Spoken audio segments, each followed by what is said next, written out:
to beach volleyball here at UE Caloocan. Set 2. Ann. Very interesting and very exciting match. Panatilla still at it.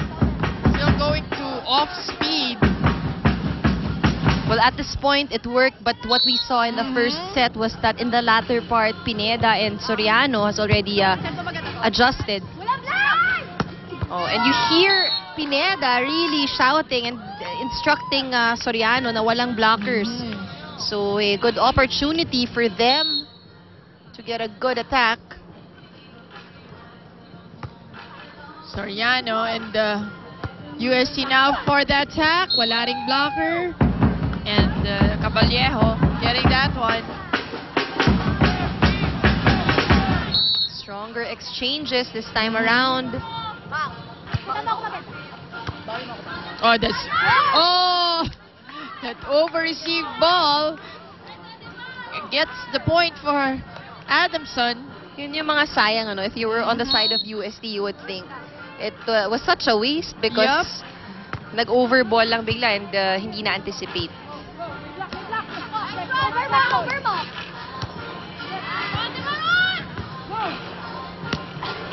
And Panatilla still trying to go to attack the back row of Adamson.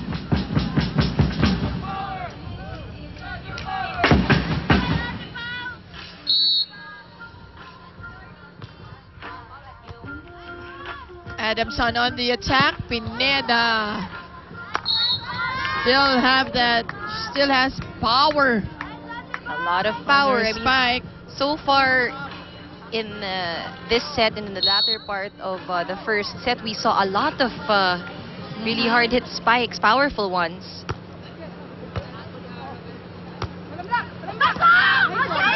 Oh, and that caught the line. Soriano saying no go. Pero mukha naman eh. They hit actually the tape.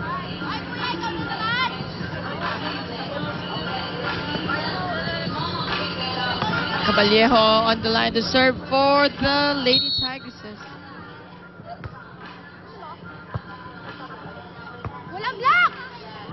Oh, again, you can hear it very clearly. Talagang communication inside the court happening for Adamson. And on that last play, you can see Pao Soriano really way up in the air. Really hard to stop. With no blockers, of course, on the side of UST. So Adamson now a point lead and a set for them in this game number 2.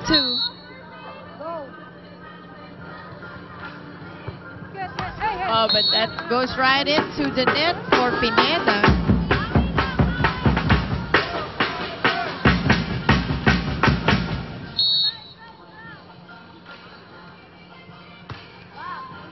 Oh, lucky one. That hits the line, so Panatilla getting the point.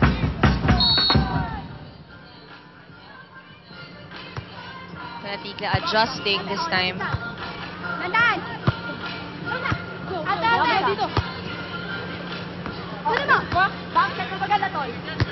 Chance for Adamson, and they send it long. Oh, and a net violation called against Judy Caballejo. What a story.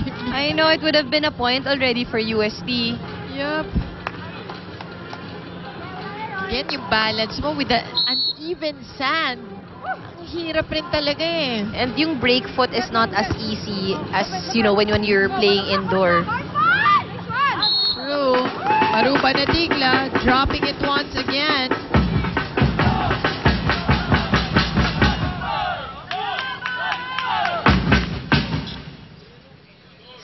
Board score. It's a 7-6. 7-6. Just correcting our Board score? here at the venue.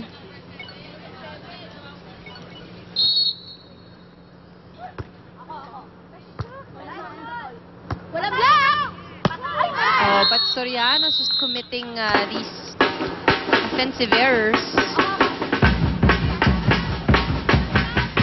Sayang din Sayang. because maganda yung setup, walang block, and kanina palit-palit lang yung lead. Without those errors, baka sila pa yung nasa lead. well, let's see, Pineda is delivering the points here for Adamson. Oh, save ball from UST. Wala block!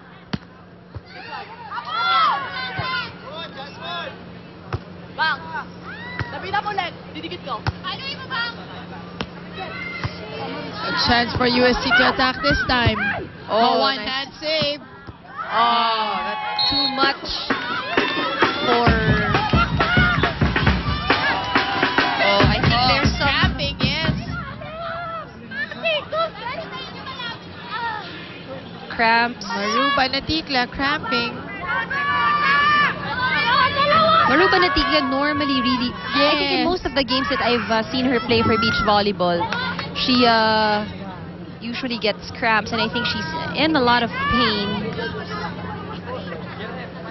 Really shouting out for help.